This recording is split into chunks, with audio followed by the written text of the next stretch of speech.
आप शादी करते हैं अपनी जरूरतों की वजह से। आप अपनी पत्नी के साथ पैदा नहीं हुए थे क्या?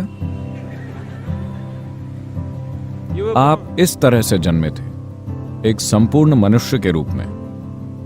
चूंकि आपकी कुछ जरूरतें हैं, शारीरिक, मानसिक, भावनात्मक, शायद आर्थिक, सामाजिक,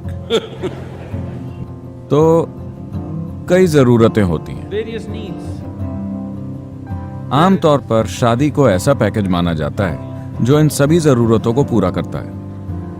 शारीरिक जरूरतें, मानसिक जरूरतें, भावनात्मक जरूरतें, सामाजिक जरूरतें, कभी कभार आर्थिक जरूरतें भी। तो ये एक व्यापक पैकेज है। जब आप शादी करते हैं तो ये सारी समस्याएं एक साथ सुलझ जाती हैं।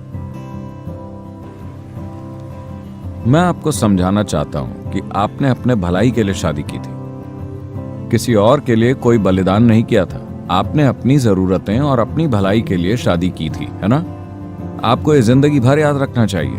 आपने शादी करके एक दूसरे इंसान को अपने साथ बांध लिया है अपनी जरूरतों के कारण। आपने दूसरे इंसान की खातिर ऐसा नहीं किया है कि नहीं? सच यही है ना? हाँ, ये याद रखिए। अगर आप ये याद रखेंगे तो आप आभारी होकर जीवन जिएंगे। ठीक है, वो सभी 5 जरूरतें न भी सही, कम से कम मेरी 2 जरूरतों को तुमने पूरा कर दिया, इसके लिए बहुत धन्यवाद, है ना? सभी 5 जरूरतें हो सकता है कि उन्होंने ठीक से पूरी नहीं की, लेकिन कम से कम 2 या 3 को आपके पति या पत्नी पूरा करते हैं, है ना? उन्होंने किया कि नहीं किया? अगर उन्होंने कुछ भी पूरा नहीं किया होता तो मुझे नहीं लगता कि आप अब भी उनके साथ होते।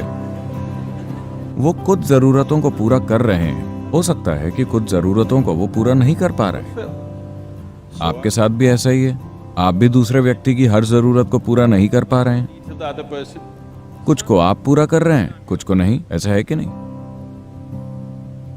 अभी तक आपने चाहे उसे जैसा भी बना दिया हो, उससे कोई फर्क नहीं पड़ता। अगर आप चाहें तो 3 दिनों में, चाहे आपकी स्थिति कितनी भी बुरी हो, 3 दिनों के भीतर आप उसे एक शांतिपूर्ण स्थिति में ला सकते हैं। अगर प्यार नहीं, अगर आनंद नहीं, तो कम से कम एक शांतिपूर्ण स्थिति आप 3 दिन के भीतर ला सकते हैं, अगर आप इसके लिए 100% इच्छुक हो, है कि नहीं?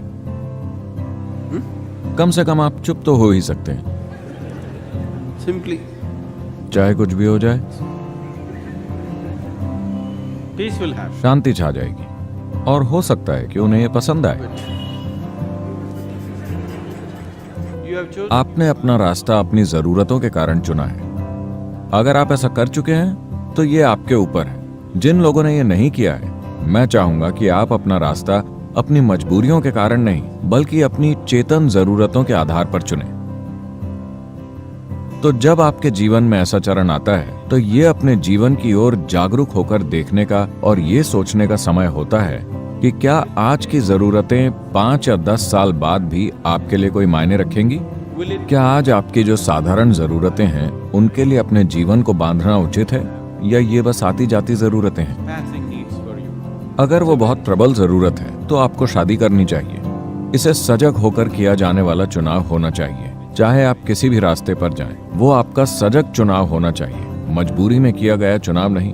क्योंकि अगर आप मजबूरी में चुनेंगे तो आप हमेशा अपने आसपास के लोगों पर उसकी भड़ास निकालेंगे,